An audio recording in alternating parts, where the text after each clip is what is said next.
Hi guys, welcome to my channel Reading Lovers. I hope you are working hard. So let us start our third chapter. इससे पहले हमने cover किया था अपना chapter second और chapter first, जो आपके केवीएस एग्ज़ाम के लिए बहुत इम्पॉर्टेंट रहेगा। और इसमें जो भी हमारा सिलेबस कंसर्न है अपना, ये बहुत ही इम्पोर्टेंट है उसके लिए। सो जिस who syllabus who are talking about it, so let us start it. Tarot's reward. Before you read,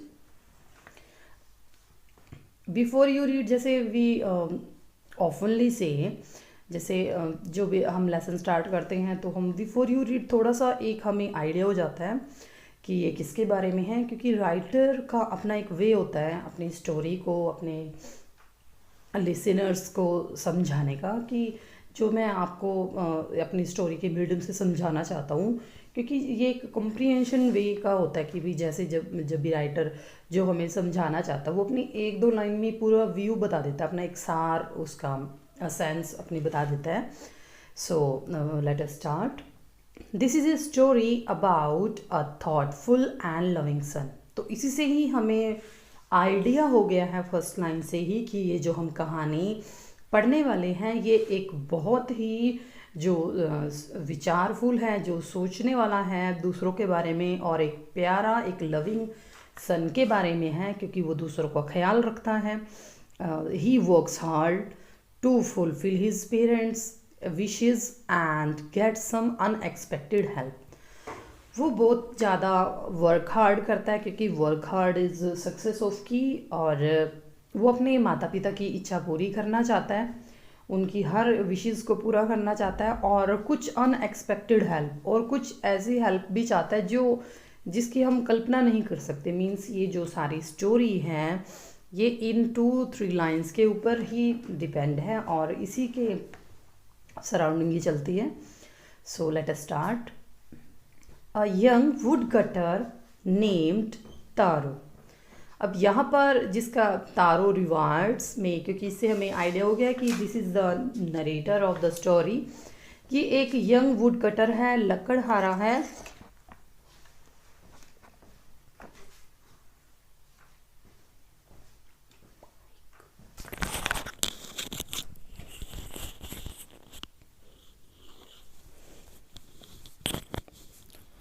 ये जो लकड़हारा है इसका नेम क्या है, तारो है। और ये किसके साथ रहता है, लिव विद हिज मदर, अपनी माता के साथ, एंड फादर, अपने पिताजी के साथ, on a lonely hill side. Lonely क्या होता है, जो बिल्कुल एक अकेली सी स्थान पर, हिल साइड जो पहाड़ी इलाका होता है उस पर बनी हुई है। कि यहाँ पर जो राइटर हमें बताना चाहता है कि जो हमारे नरेटर है, जो हीरो है, उसका नाम है तारो, और वो अपने माता पिता के साथ हिल्स पे रहता है, पहाड़ी पे रहता है।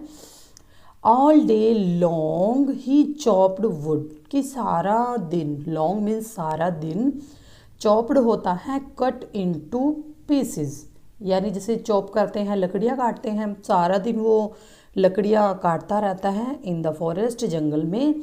दो ही वर्कड वेरी हार्ड, यद्यपि वह बहुत कठिन मेहनत करता है। ही अर्न वेरी लिटिल मनी, लेकिन फिर भी वो बहुत थोड़ा धन कमा पाता है। तो यहाँ पर क्योंकि हमें पहले ही पता चल चुका है कि वो बहुत ही हार्ड वर्किंग है और वो सारा दिन लकड़ियाँ काटता रहता है, लेकिन फिर भी थोड़ी मनी कमाता है। दिस, ये पिक्चर में है, ये तारो है, ये इसके फादर मदर हैं, और ये जो हिलीज एरिया है वहाँ पर रहते हैं, क्योंकि पिक्चर से भी हमें काफ़ी इंटरेस्टिंग लगता है अपना लेसन।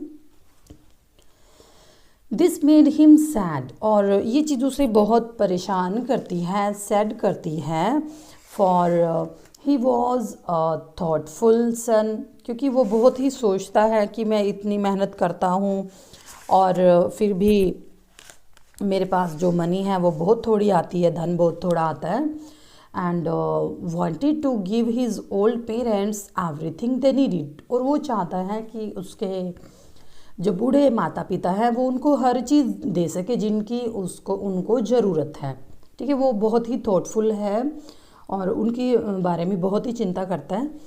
वन इवनिंग, एक शाम, when taro and his parents were sitting in A corner of their हट, अब एक शाम को जब तारो और उसके माता पिता अपने हट के यानी झोपड़ी के अपने कोने में बैठे हुए थे, a strong wind began to blow, means बड़ी तेज हवा, ठंडी हवा चलने लगी। क्योंकि यहाँ पर स्ट्रॉन्ग का मीन्स जो है, क्योंकि हिलीज एरिया में काफ़ी ठंडी हवा चलना दिस इज़ ए नॉर्मल, वहाँ पे चलती रहती है।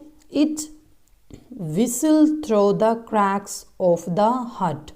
अब जो यहाँ पर उनकी झोपड़ी में जो क्रैक्स होती है, दरारें होती है, उनमें से बिल्कुल सीटी बजाती हुई सी निकलती हैं। एवरीवन फेल्ट वेरी कोल्ड, और हर किसी को बहुत ठंड लगी, क्योंकि जो हट होती है लकड़ी की, उसमें 6 दरारें होती हैं और उसमें से हवा, क्योंकि जब ठंडी होती है तब हवा जरा सी भी बहुत ज़्यादा ठंडी लगती है।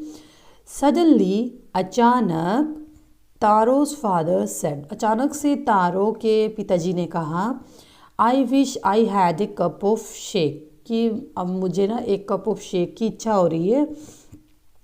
It would warm me and do my old heart good, अब यह मुझे गर्म रखेगा और जो मेरे बूढ़े दिल के लिए यानी मेरे ओल्ड दिल के लिए बहुत ही अच्छा रहेगा। क्योंकि यहाँ पर जो क्रैक्स है वो तो गैप्स हो गया, ठीक है, जो ओपनिंग्स होती जो ये ओपनिंग्स हैं। और शेक क्या हो गया, शेक एक जापानीज़ का जो पॉपुलर ड्रिंक होता है, सा is pronunciation like fa in father, this is a extra knowledge for us, and care rhymes with way, means ये जो वोकेबलरी जो ग्लॉसरी है, it improves our glossary as well as our speaking form.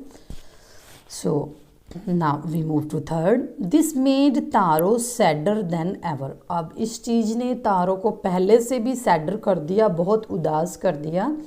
For the heart warming drink called shake was very expensive. और ये जो दिल को अंदर को गर्म रखने वाला जो ड्रिंक अभी उसके पिताजी ने कहा था, ये बहुत ही एक्सपेंसिव था, बहुत महंगा था।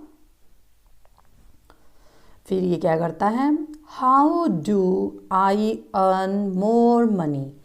अब तारो को चिंता लग जाती है कि अब मैं और धन कैसे कमा पाऊँगा, क्योंकि मेरे पिताजी तो इच्छा कर रहे हैं कि मुझे वो शेक मिले।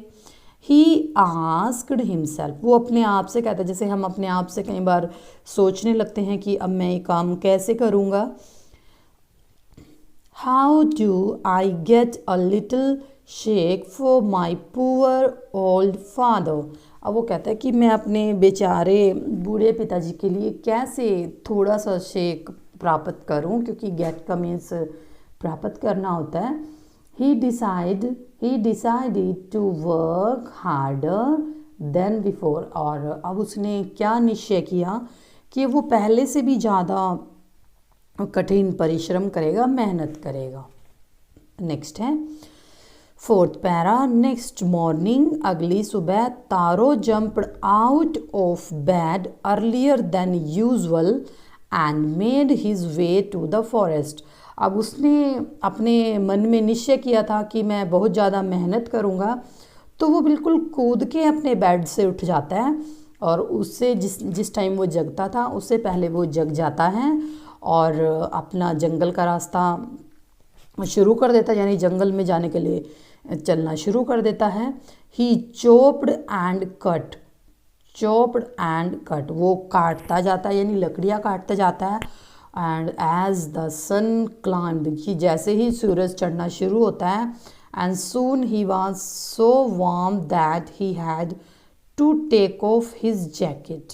अब क्योंकि वो बहुत ही मेहनत कर रहा था तो उसको वो, क्योंकि वो रुकता नहीं है, लकड़ियाँ काटता चला जाता है, तो क्या होता है कि उसे बहुत ज़्यादा गर्मी आ जाती है। और तो वो टेक ऑफ क्या होता है, टेक ऑफ होता है जैसे अपने जो वस्त्र उसने जो पहने थे, ठीक है, उनको वो उतार देता है। यानी यहाँ पर वस्त्र उतारना, यानी जो इसकी जैकेट है वो उसको उतार देता है, टेक ऑफ कर देता। टेक ऑफ का मीन्स एक और होता है, वो होता है जैसे जहाज़ टेक ऑफ करता है तो वो होता है उड़ान भरना। क्योंकि अब यहाँ पर इसका मीन्स उड़ान भरना तो नहीं है, क्यों यहाँ पर इसका मीन्स है वस्त्र उतारना। तो वो अपनी जैकेट उतार के रख देता है। हिज माउथ वाज ड्राई, क्योंकि वो ज़्यादा मेहनत करने की वजह से उसका जो माउथ है वो ड्राई हो जाता है, सूख जाता है, उसे प्यास लग जाती है। And his face was wet with sweat, और उसका जो फेस है क्योंकि पसीने पसीने हो जाता है, स्वेट हो जाता है। माई पुअर ओल्ड फादर ही थॉट, वो फिर भी वो अपने पिताजी के बारे में ही सोचता रहता है कि मैं अपने पिताजी को कैसे वो ड्रिंक दूं। If only he was as warm as I, और सोचता है कि जैसे मैं बिल्कुल इस ठंडी में मैं गरम, मेरा शरीर गर्म हो गया है, तो ऐसे ही मेरे पिताजी को गर्मी चाहिए, और वो बूढ़े हैं, तो बिल्कुल ऐसे ही चिंतन करता रहता है अपने पिताजी के बारे में। And this is very interesting. और उसकी जो कि क्योंकि तारों की जो फीलिंग को देख के हमें खुद से भी लगता है कि जैसे हम अपने आप इस लेसन में तारों की जगह खड़े हों और चिंता कर रहे हों अपने माता पिता की। और and with that he began to chop even faster, और इसी चिंता में वो पहले से स्पीड बढ़ा देता है, तेज़ी से काम करना शुरू कर देता है। Thinking of the extra money he must earn to buy the sake to warm the old man's bones. अब वो ये सोचता है कि चलो मैं इससे एक्स्ट्रा धन कमा पाऊँगा और तभी मुझे इसके लिए ज़्यादा पैसे मिलेंगे, क्योंकि मैं तभी अपने पिताजी के लिए ये जो शेक था ख़रीद पाऊँगा, क्योंकि जब मेरे पास पैसे होंगे तभी मैं इसको अर्न कर पाऊँगा।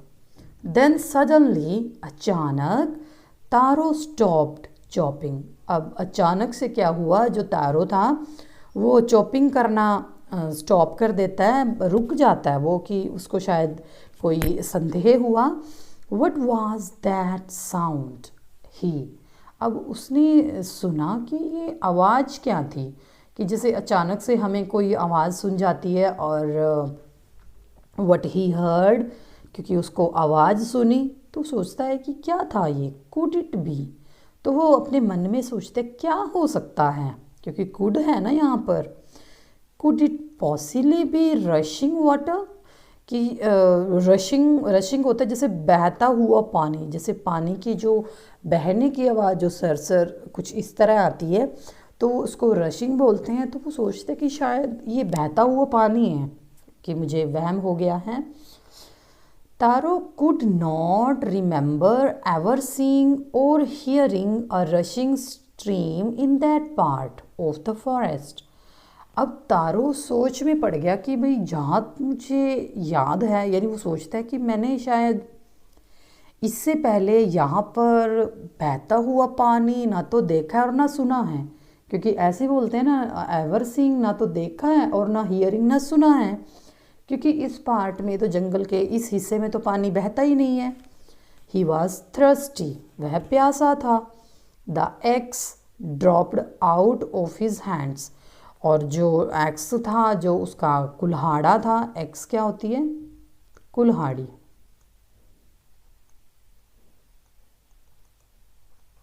ठीक है। अब जो कुल्हाड़ी थी वो उसके हाथों से क्या हो गई, ड्रॉप आउट हो गई, यानी छूट गई, नीचे गिर गई। And he ran in the direction of the sound, और वो उसी डायरेक्शन में भागा, क्योंकि वो प्यासा था, उसे हार्डवर्क करके प्यास लगी हुई थी, ठीक है। तो फिर वो जाता है next 6th one. Taro saw a beautiful little waterfall hidden behind a rock. अब उसने देखा कि बड़ा सुंदर सा छोटा सा वाटरफॉल, झरना, एक रॉक के पीछे है। नीलिंग एट अ प्लेस, अब नीलिंग क्या होता है, नीलिंग होता है जैसे हम कई बार बैठ जाते हैं ना घुटने टेक कर, तो नीलिंग हो गया घुटने टेक कर, क्योंकि घुटने टेक कर वो इसलिए बैठ गया कि वो बहुत सरप्राइज हो गया था कि ऐसा कैसे हो सकता है। चलो let we see. The water flowed quietly, क्योंकि वो घुटने टेक कर बैठ गया, क्योंकि पानी बहुत ही चुपचाप फ्लो कर रहा था, मीन्स उसके लिए तो ये एक मिरेकल ही था। He cupped a little in his hand, cupped होता है जैसे हम हाथों से कप सा बना लेते हैं, यानी जो अंजुली जो बनाते हैं हम हाथों की दोनों हथेलियों की, वो बनाया उसने। And put it to his lips, और अपने होठों से लगाया। Was it water? तो वो हैरान रह गया कि क्या यह पानी है, और वॉज इट शेक, और यह वो शेक है, क्योंकि ये वो चिंता में पड़ गया कि ये पानी है या शेक है। He tasted it again and again, उसने उसको दोबारा से चखा, दोबारा चखा। And always it was the delicious sake instead of cold water, क्योंकि यहाँ पर एक मिरेकल ही था, क्योंकि वो इतनी कठिन परिश्रम कर रहा था और ये पानी नहीं था, ये एक डिलीशियस शेक ही था ठंडे पानी की जगह। अब क्योंकि यहाँ पर we see the other meaning, जैसे हम अभी कपड़ का मीनिंग पढ़ रहे थे। कपड़ क्या होता है, क्योंकि we already discuss it but we again discuss it. Cupped होता है अ लिटिल हिज हैंड, यानी छोटा सा अपने हाथ में बना लेना। Took some water in his hands as in a cup, थोड़ा सा पानी ले लेना। और डिलीशियस होता है वेरी टेस्टी, ठीक है। Taro quickly filled the pitcher. Pitcher क्या होता है, एक घड़ा होता है। ये pot usually made of mud, means जो मिट्टी का घड़ा होता है, मिट्टी से बनता है। ही हैड विद हिम, वह अपने साथ एक मिट्टी का घड़ा लेकर आया था। हरीड होम, ठीक है, जो वो अपने घर से लेकर आया था। The old man was delighted with the shake, क्योंकि उसने ये जो यहाँ पर ये जो नीचे पिक दी हुई है, पिक्चर बनी हुई है, ये एक मिरेकल था, एक चमत्कार था। और ये घड़ा लिए हुए खड़ा है तारो, ठीक है। इसने हैंड कप बनाया हुआ है। पहले कुछ चक्के देखा, क्योंकि यहाँ पर पानी कुछ नहीं था। It is just a god's reward. Only one swallow of the liquid he stopped shivering.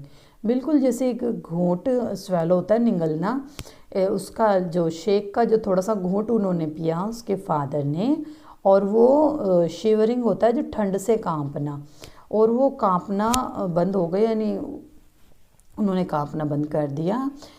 And did a little dance in the middle of the floor, और बिल्कुल फर्श के बीच में, अपने घर के बीच पे खड़े होकर वो डांस करने लगे, क्योंकि खुश हो गए थे, क्यों, because it was a shake instead of cold water. Now 8th para. That afternoon A neighbour stopped bye for a visit. अब दोपहर के बाद उनका एक पड़ोसी उनके यहाँ रुक गया थोड़ी देर।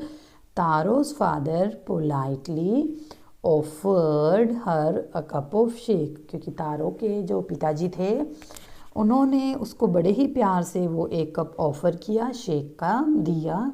द लेडी, क्योंकि जो वो नेबर था that was lady, the lady drank it, lady ने इसको पिया ग्रेडली, बड़े ही लालच से, क्योंकि ये एक एक्सपेंसिव ड्रिंक होता है। And thanked the old man, और उन्होंने उन बूढ़े आदमी को इसके लिए धन्यवाद किया।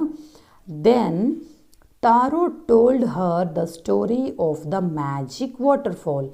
फिर जो, क्योंकि तारो जो था वो बहुत ही सिंपल हार्टेड ही था, ठीक है, तो उसने क्या किया, जो वो लेडी थी उनके घर पे रुकी हुई थी, तो उसने उनको वो स्टोरी बताई कि इस तरह से एक जादू वाला झरना मैंने देखा। Thanking for them for the delicious drink she left in a hurry. अब वो उस ड्रिंक के लिए उनको धन्यवाद करके बड़ी जल्दी से घर से भागी उनके, क्योंकि उसको शक हो गया था कि मुझे सबको बताना चाहिए कि तारो को ये मैजिक के बारे में पता है। By nightfall she had spread the story throughout the whole village. बिल्कुल जैसे रात होते होते उसने सबको इस स्टोरी के बारे में बता दिया, मीन्स उसने सारे गांव में फैला दिया कि जो तारो है उसको इस तरह से मैजिक वाटरफॉल के बारे में पता है। 9th one. That evening there was a long procession of visitors to the woodcutter's house. अब उस शाम, क्योंकि अगले दिन होते होते सारे गांव को पता चल गया, तो अगले दिन की शाम तक उसके घर के आगे, ये देखिए जो हमें ये देखिए यहाँ पर पिक्चर में दिखाया हुआ है, ये देखिए ये तारो खड़ा है, उसके घर के आगे लोग अपने मटके बर्तन लेके आ गए हैं, क्योंकि लेडी ने जो सारे गांव में फैला दिया था कि जो तारो है उसको मैजिक के बारे में पता है।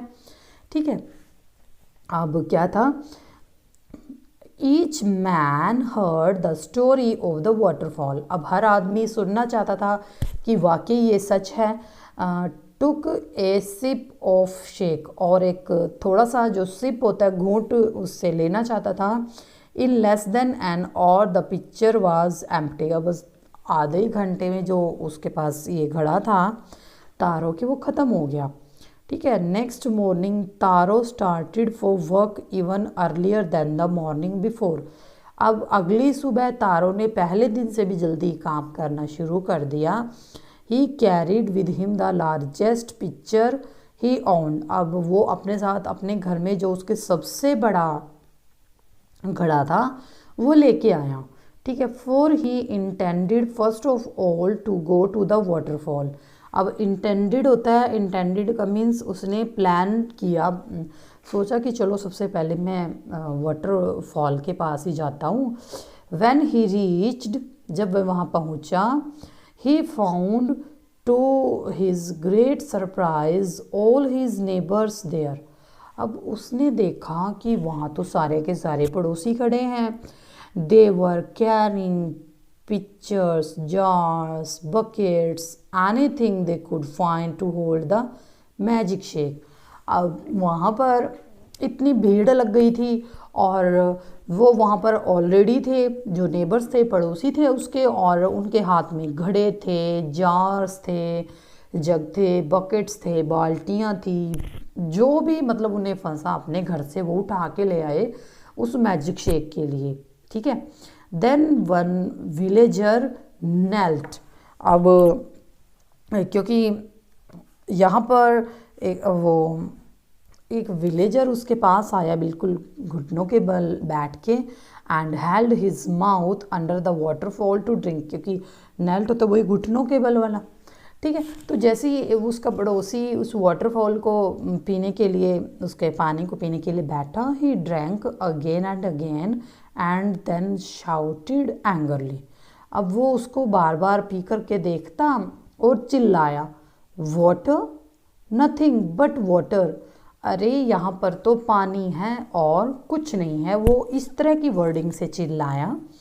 अदर्स ऑल्सो ट्राइड, दूसरों ने भी चख के देखा कि वाकई में ये मैजिक ड्रिंक है या यहाँ पर पानी है। But there was no sake, only cold water. लेकिन वहाँ पर तो कोई शेक था ही नहीं, वहाँ पर तो सिर्फ एक ठंडा पानी था। ठीक है, सो वी मूव टू 11। अब आगे क्या होता है, वी हैव बीन ट्रिक्ड। अब वो क्या कहते हैं, ट्रिक तो होता है ठगना, किसी को डिसीव कर लेना। अब वो कहते हैं ट्रिक होता है धोखा देना।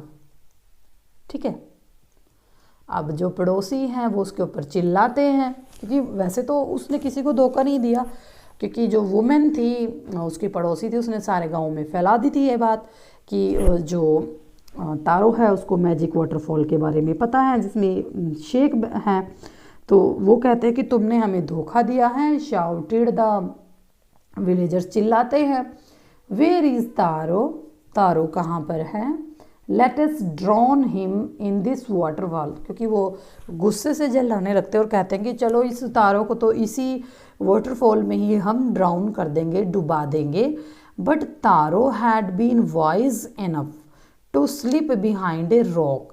लेकिन तारो जरूर एक काइंड हार्टेड था, लेकिन वो बुद्धिमान भी बहुत था। ठीक है ना, but Taro had been wise enough, वो बहुत ज़्यादा बुद्धिमान भी था। क्योंकि जो एक पर्सन मेहनती होता है, कोई ज़रूरी नहीं है कि वो मूर्ख ही हो, वो ईमानदारी के साथ साथ बुद्धिमान भी हो सकता है।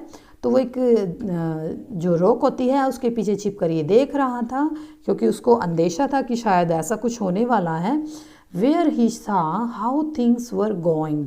अब क्योंकि वो ये सब देखने के लिए रुका हुआ था कि चलो देखते हैं यहाँ क्या क्या होता है, क्योंकि हो सकता है यहाँ पर झगड़ा वगैरह हो जाए, क्योंकि सारे विलेजर्स इकट्ठे हो रखे थे। He was nowhere to be found, और ये सब देख के वो भाग गया वहाँ से, और वो किसी को नहीं मिला वहाँ पर, क्योंकि अगर वो मिल जाता तो शायद वो उसको ड्राउन कर देते, डुबा देते पानी में। Muttering their anger. अब मटरिंग क्या होता है? जैसे बुड़बुड़ाते हैं लोग गुस्से में, स्पीकिंग अनक्लियरली। मटरिंग होता है जैसे कई बार हम कॉमनली हम बोल देते हैं कि क्या मोटर मोटर, इस तरह की जो लैंग्वेज है तुम बोल रहे हो गुस्से में जब हम बड़बड़ाते हैं, that is muttering. And disappointment, disappointment होती है निराशा, क्योंकि उनको ये अंदाज़ा था चलो हमें भी फ्री में शेक मिल जाएगा, लेकिन उनको तो निराशा ही हाथ लगी। ठीक है। The villagers left the place one by one. तब उन्होंने देखा कि यहाँ पर तो कुछ नहीं है, तब वो एक एक करके वहाँ से चले गए। Taro came out from his hiding place. तब जाके तारो अपने जहाँ वो छुपा हुआ था वहाँ से बाहर आया। Was it true? उसने देखा क्या यह सच है। ही वंडर्ड, वह आश्चर्यचकित हो गया कि ऐसा कैसे हो सकता है। Was the shake a dream? अब वो कहता है कि क्या जो शेक मुझे मिला था वो एक ड्रीम था, एक सपना था। Once more he caught a little liquid in his hand. अब उसने चेक करने के लिए दोबारा जो लिक्विड था अपने हैंड में लिया and put it to his lips, और दोबारा अपने होठों से लगाया। It was the same fine sake. अरे ये तो वही वाला शेक है। To the thoughtful son the magic waterfall gave the delicious sake, to everyone else it gave only cold water. ये इसका इसेंस निकल के आया है लेसन का। To the thoughtful son the magic waterfall gave delicious shake.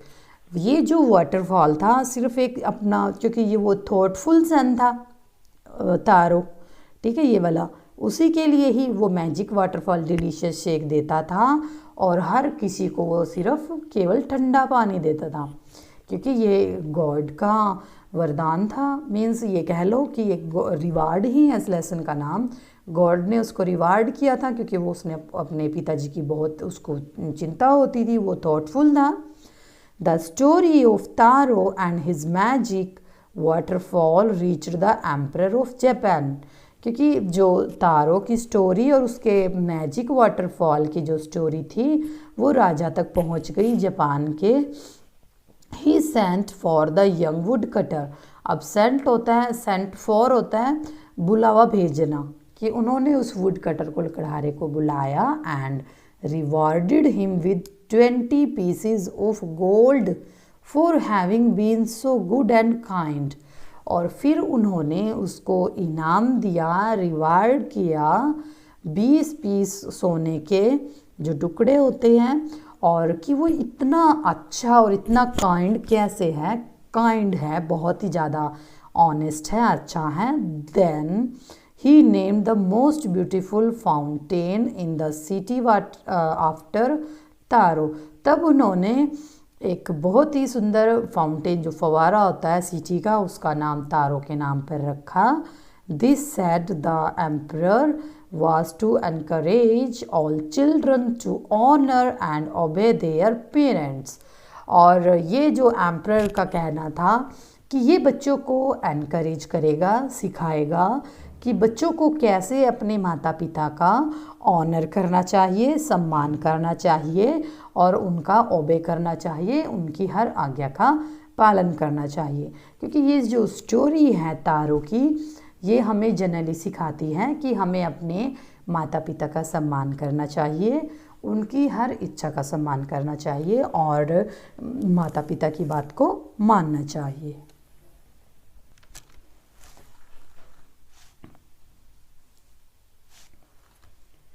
Now we move to our questions, working with the text. अब जब हम क्वेश्चन आंसर की बात करते हैं, क्योंकि एक तो इसमें एनसीईआरटी इन बुक्स में बहुत ही इंटरेस्टिंग बात है, क्योंकि जब भी हमें क्वेश्चन आंसर फाइंड आउट करने होते हैं तो इसमें अपना ये जो इसके क्वेश्चन के पीछे जो 5th लिखा हुआ है, that is so it's very interesting, क्योंकि हमें एकदम से अपने क्वेश्चन आंसर मिल जाते हैं। सो आवर फर्स्ट क्वेश्चन है, why did taro run in the direction of the stream. जब तारो ने स्ट्रीम की आवाज़ सुनी थी तो वो क्यों भागा था स्ट्रीम की डायरेक्शन में? किस लिए भागा था? आंसर हम बनाएंगे यहाँ से तारो, क्योंकि डिड है थर्ड फॉर्म हो जाए, फर्स्ट फॉर्म हो जाएगी रन रेन रन। तो Taro ran in the direction of the stream because he had heard the sound of falling water, क्योंकि उसको पानी गिरने की आवाज़ आ रही थी। Earlier he had neither heard or nor seen any stream nearby, so he ran to see what it was. Okay, so ये इसका आंसर है। देन सेकंड हमें 7th पेज पे मिलेगा। How did Taro's father show his happiness after drinking sake? अगर आपको याद है कि तारो के पिताजी ने शेक को पी करके अपनी खुशी कैसे जाहिर की थी, उन्होंने नाच के जाहिर की थी अपनी खुशी। तो तारोज, तो इसका आंसर बनेगा तारोज फादर स्टॉप्ड शिवरिंग, क्योंकि उन्होंने शिवरिंग करना बंद कर दिया था। शिवरिंग की spelling here we write down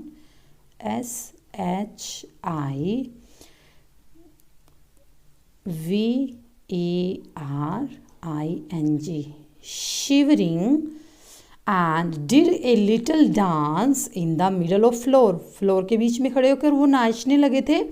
और फिर उसके बाद है second line, does he showed his happiness। Third question है, why did the waterfall give taro shake and others water? इसका रीज़न भी हमें पता है, क्योंकि जो तारो था वो बहुत ही एक थॉटफुल सन था, क्योंकि ये जो वर्ड है राइटर ने शुरू में ही लिख दिया है कि वो एक थॉटफुल सन था। जब हम बिफोर यू रीड से अपना चैप्टर स्टार्ट करते हैं तो इसका आंसर है the waterfall gave sake to Taro because he was a thoughtful सन।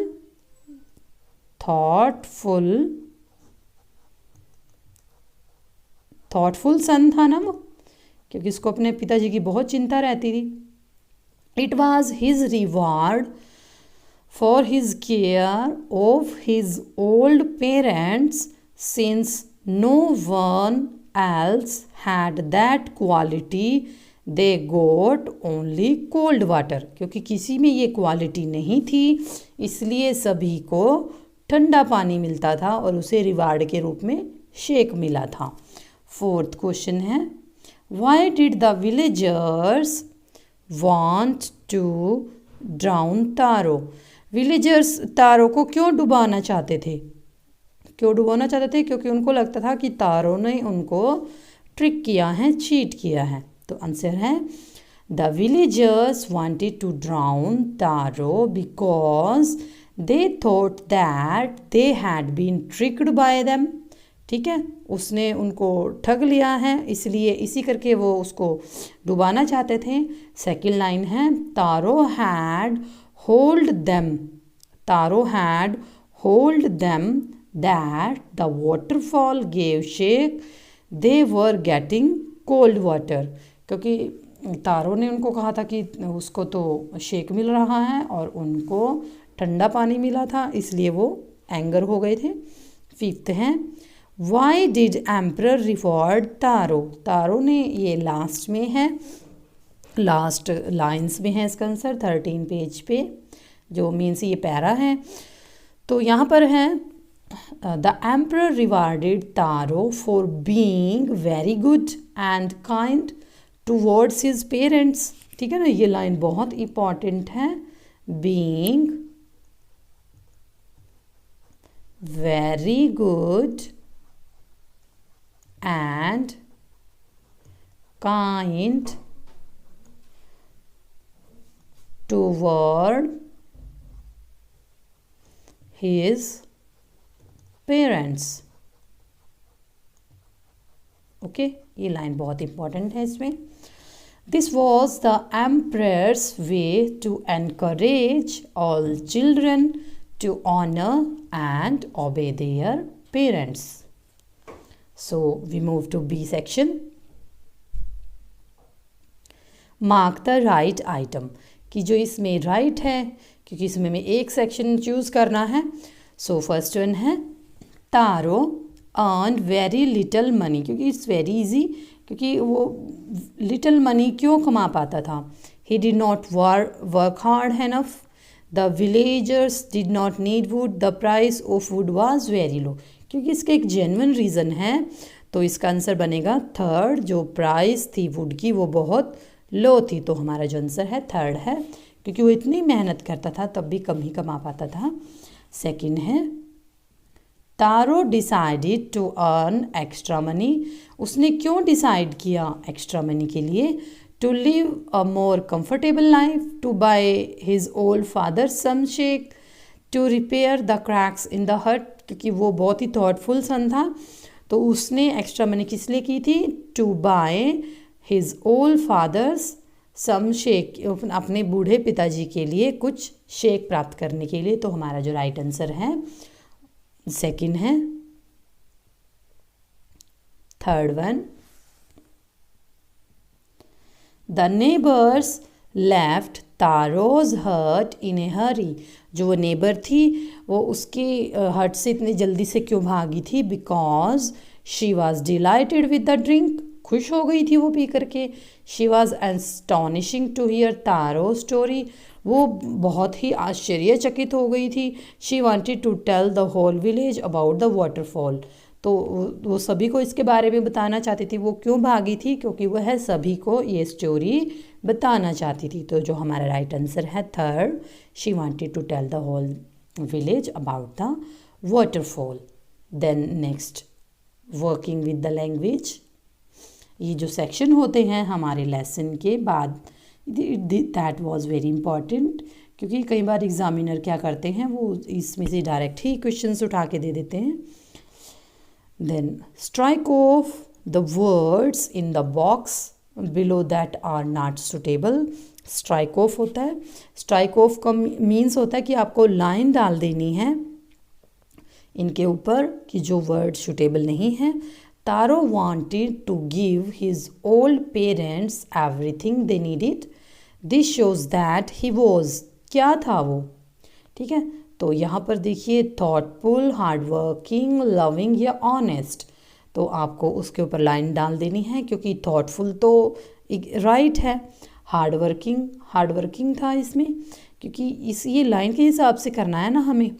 तो यहाँ पर है thoughtful, hardworking, loving, honest, considerate, trustworthy, efficient या काइंड. तो उसकी जो इस लाइन के हिसाब से दिस शोज़ ही वाज, वो थॉटफुल था. और जो यहाँ पर शूटेबल देखना है हमें, तो ये हार्डवर्किंग यहाँ पर मैच नहीं करता है.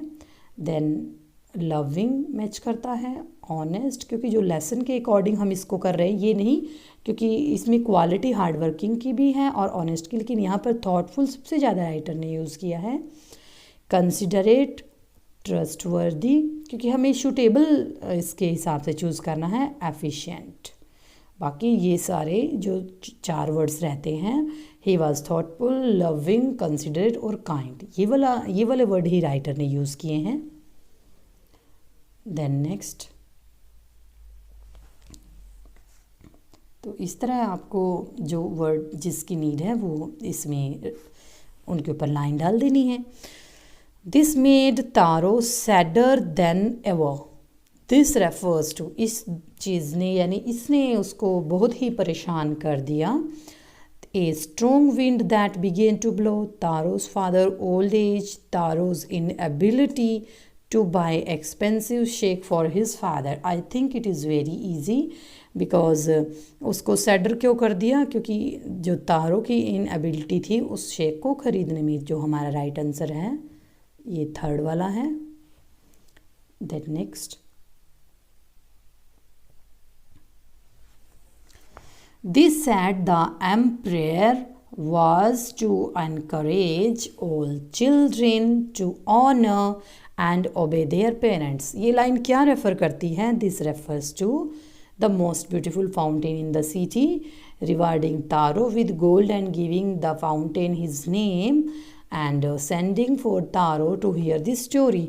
तो उन्होंने क्या किया, जो एम्पर थे जापान के, उन्होंने तारो को रिवार्ड किया। तो हमारा जो राइट आंसर है यहाँ पर सेकंड है, rewarding Taro with gold and giving the fountain his name, क्योंकि उसके नाम से एक जिसे मेमोरी हम कह सकते हैं वो कर दी कि जो बच्चे उस नाम को देखकर पूछेंगे कि तारो कौन था, क्योंकि जिसके नाम से स्मारक बना होता है वो हम उसके बारे में जानने की इच्छा रहती है कि ये इसी के नाम पे क्यों है, इस तरह।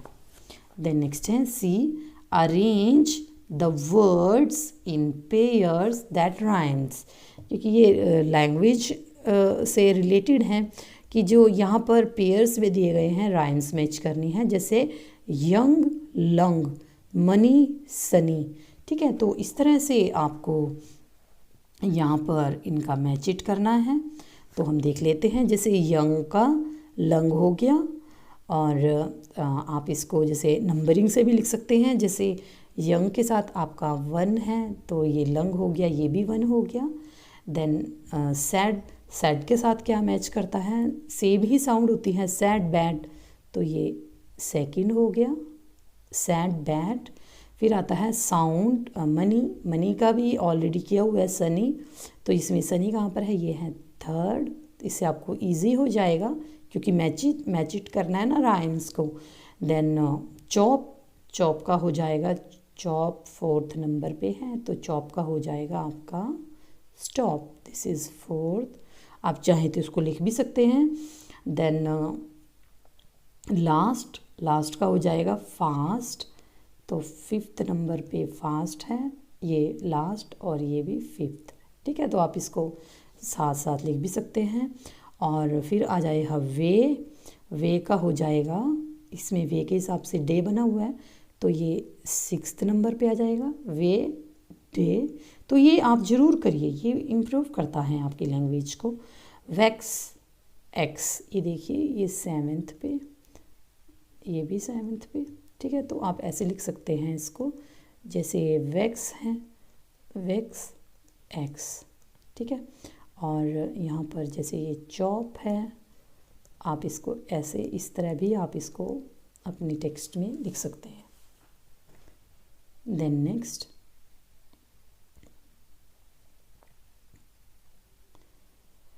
Fill in the blanks with words in the box. हमें यहाँ पर फिलअप्स गिवन है, तो हमें ये जो पैरा है इसमें फिल करने हैं, जो ये वर्ड्स हमें गिवन है। ए डैश, तो आप इसमें से देखिए लोनली आएगा, हार्ड या यंग, तो इसमें आएगा यंग, क्योंकि यंग था ना वो वुड कटर। ठीक है, ये हो गया 1। A young wood cutter lived on A dash hill side, ये फर्स्ट ही लाइन में ये लोनली हिल साइड थी। ठीक है, तो यहाँ पर आ जाएगा आपका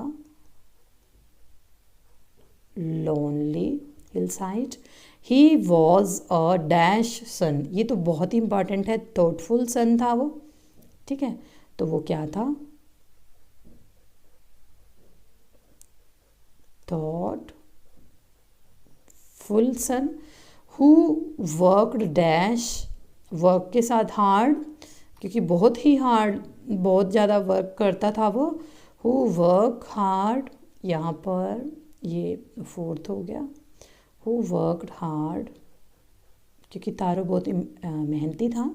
but earn dash money, but earn little money. ठीक है, तो 5th नंबर पे आ जाएगा आपका लिटल मनी। वन डे ही शॉ ए डैश, तो उसने क्या देखा, एक सुंदर सा वाटरफॉल देखा, beautiful, BEAUTIFUL, beautiful waterfall hidden behind a rock. He tasted the water and found it delicious. 7th पे, क्योंकि वो बहुत टेस्टी था, डिलीशियस था, DELICIOUS। ओके, तो इस तरह से आप अपनी जो वोकैब है उसको स्ट्रॉन्ग कर सकते हैं। Then second, find these sentences in the story and fill in the blanks. This made Taro then ever. ये आपका अगर आपको याद होगा तो उसने उसको क्या कर दिया था, सैडर कर दिया था, उदास कर दिया था, SADDER। इससे आपको लेसन की स्टोरी भी रिकॉल हो रही है। He decided to work dash than before. उसने उससे ज़्यादा क्या वर्क करना सोचा, work harder, HARDER। Then next morning Taro jumped out of bed dash than usual. पहले दिन से जल्दी उठा था ना वो, तो यहाँ आ जाएगा अर्लियर। ठीक है, ये आपकी स्टोरी में से ही है कि ताकि आपको रिपीट हो जाए story and the story will stick in your mind. He began to chop even dash, यानी ये ऐसे ही वर्ड इसमें डिग्री वाले चुन रखे हैं। Even faster, FASTER। ठीक है, और एक वर्ड रहता है फिफ्थ वाला।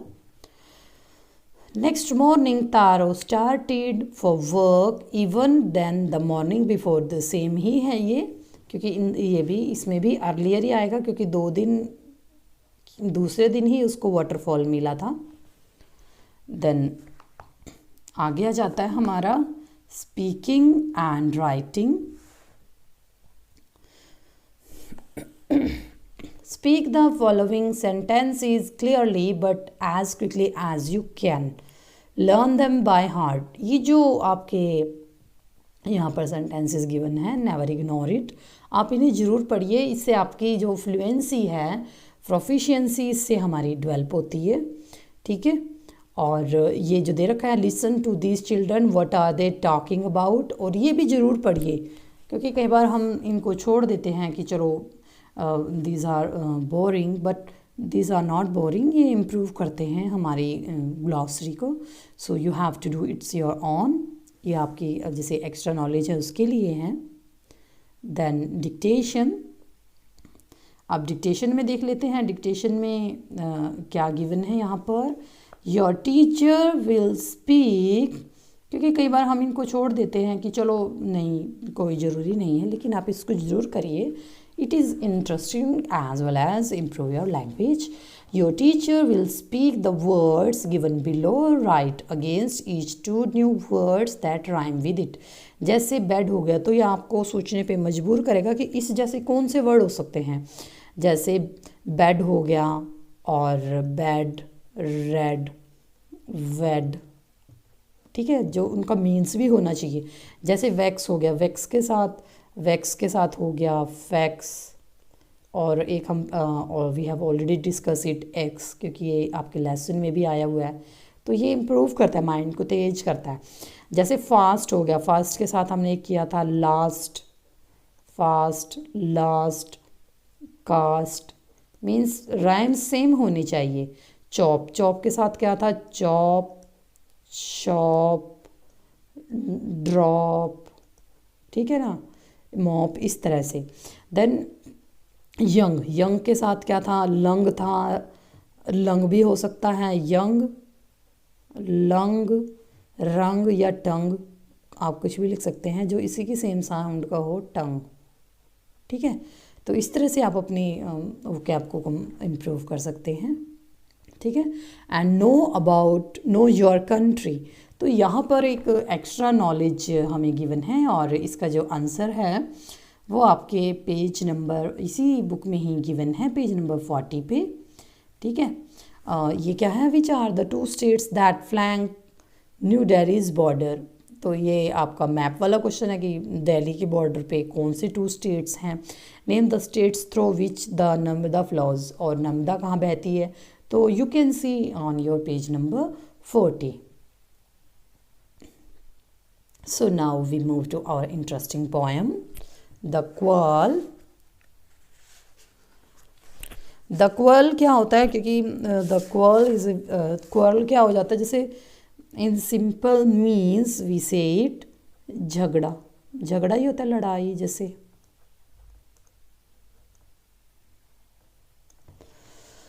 The Quail it is common for brothers and sisters to क्वाल।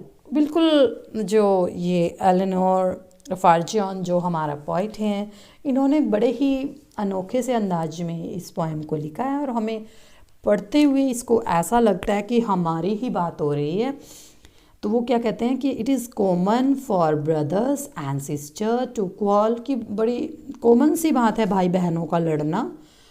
although sometimes they may not even be able to say why they quarrel, और ऐसा हम सबके साथ भी होता है कि यद्यपि उन्हें कई बार ये पता ही नहीं होता कि हम लड़ क्यों रहे हैं, हम क्यों झगड़ा कर रहे हैं, but how long do such quarrels last, कि पर हम कितना लड़ सकते हैं, ठीक है। हाउ डू दे एंड, और इसकी एंड कैसे हो सकता है, क्योंकि कई बार हमारे साथ भी ऐसे ही होता है कि हम बिना बात के भाई बहन लड़ना शुरू कर देते हैं और वी डोंट नो कि what the matter we are quarrelled about it. So we started, I quarrelled we my brother, I don't know what about. ये बिल्कुल वही बात हो गई है। वो कहती है कि मैं अपने भाई के साथ क्वारल किया, मैंने झगड़ा किया, लेकिन मैं यही नहीं जानती कि क्यों किया। व्हाट अबाउट, ठीक है, क्या था। One thing led to another, एक चीज़ दूसरे से जुड़ जाती है कि तुमने मुझे थप्पड़ मारा, तुमने मेरी ये चीज़ें ख़राब की, इस तरह। And somehow we feel out, and somehow means, somehow का मतलब होता है कि किसी न किसी तरह, किसी न किसी तरह मीन्स हम क्या करते हैं, अपने झगड़े को एक दूसरी चीज़ से जोड़ देते हैं कि बस इससे we fell out.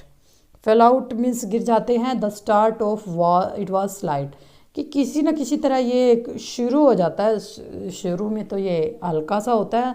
The end of it was strong, लेकिन जब आखिर आती है तो बड़ी लड़ाई मुक्कों पे पहुंच जाती है, थप्पड़ पे पहुंच जाती है। तो शुरू में तो वर्डिंग से चलती है। He said he was right, वह कहता था कि वो ठीक है, नहीं मेरी गलती नहीं है। I knew he was wrong, लेकिन मुझे पता था कि वो गलत है, क्योंकि झगड़े में जो भाई बहन होते हैं वो अपना जो कसूर है वो नहीं मानते हैं।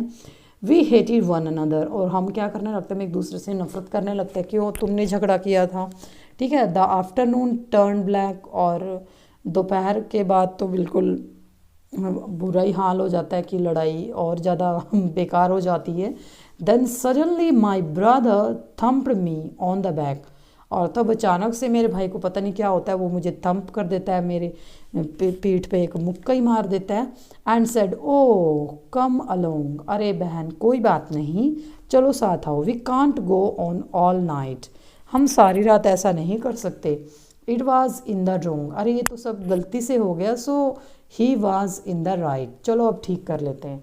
तो बिल्कुल इस पोएम को पढ़ते हुए हमें ऐसा लगता है कि शायद हम ही इस पोएम में हैं, और जिसके बारे में जो राइटर हैं वो बात कर रहे हैं।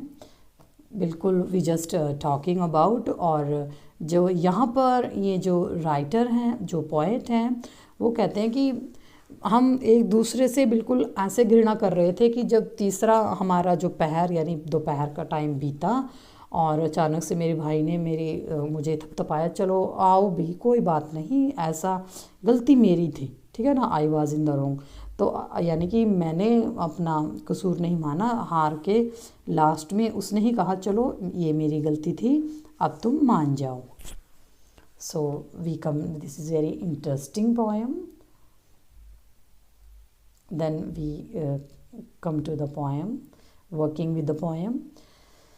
अब पोएम में क्या है, with your partner try to guess the meaning of the underline phrases. बस हम ये जो हमारे, वैसे तो this is interesting as well as useful, क्योंकि हम इन वर्ड्स को फ्रेजेस के लिए रीड कर रहे हैं, क्योंकि it is a part of a language. And somehow we fell out, क्योंकि यहाँ पर जो पोएट ने हमें एक बहुत इम्पॉर्टेंट लाइंस दी हैं कि जो फ्रेजेस हैं, क्योंकि खेल खेल में हम फ्रेजेस भी सीख रहे हैं इजी पोएम के मीडियम से। तो फेल आउट क्या होता है, फेल आउट होता है, इसका जो मीनिंग है वो बताया है हमें। We fell out, fell out होता है बाहर गिर गया, मीन्स हमें इसका मीनिंग पता होना चाहिए, बाहर गिर गया, ठीक है। फिर है the afternoon turn black, turn black means यहाँ पर या तो काला हो गया या फिर जो टर्न ब्लैक मीन्स बहुत बुरा हो गया, इस तरह से। तो you have to do your own self, but ये आप ज़रूर करें, क्योंकि इससे एक तो आपकी पोएम की रिवीजन हो जाती है और ये भी पता चल जाता है कि हमारा जो लेवल है वो कहाँ पर है। Read this lines from the poem, ये पोएम्स की लाइन है। Discuss with your partner with these lines means, और एक दूसरे से डिस्कस कीजिए कि one thing led to one another, इनके मीन्स क्या हैं। और फिर थर्ड है describe a recent call that you have had with your brother, and call how it start with what did you call about, how did it end, or it is very interesting throughout the poem, ठीक है। ये जो हम पढ़ रहे थे अभी, know your country, this is a extra knowledge, we also should read it. तो यहाँ पर जो फर्स्ट क्वेश्चन था उसका जो आंसर है हरियाणा और उत्तर प्रदेश दिल्ली की सीमा पर है। अगर हम आप मैप देखते हैं, built on the banks of the Yamuna river, Delhi is the border on the west by Haryana and on the east by Uttar Pradesh. So I think never ignore it, this improve your current affairs also, because ये एक static GK का part है और ये always वही रहेगा। और दूसरा नर्मदा वाला था, Madhya Pradesh, Maharashtra and Gujarat, rising from Amarkantak, flowing through Bheraghat in Madhya Pradesh, the Namda flows westwards across Madhya Pradesh, Maharashtra and Gujarat into the Gulf of Khampat। तो इस तरह से इस पैरा से आपको बहुत बड़े टॉपिक के बारे में भी पता चल रहा है। So this is all about our chapter as well as our poem. तो आप हमें कमेंट सेक्शन में ज़रूर बताइए कि आपको हमारे जो लेसन्स हैं, पोएम्स हैं, ये कैसे लगते हैं। और अगर आप अपने कोई सुझाव देना चाहते हैं हमें चैप्टर्स के बारे में या किसी और टॉपिक के बारे में, तो you have comment on us. और हमने जो अपनी केवीएस के जो हमारे जो प्लेलिस्ट हैं उसमें भी हमने अपने काफ़ी सारे टॉपिक कवर किए हैं। सो you have read on that. और अगर आपने अभी तक हमारे चैनल को सब्सक्राइब नहीं किया है तो ज़रूर कर ले। Thank you so much.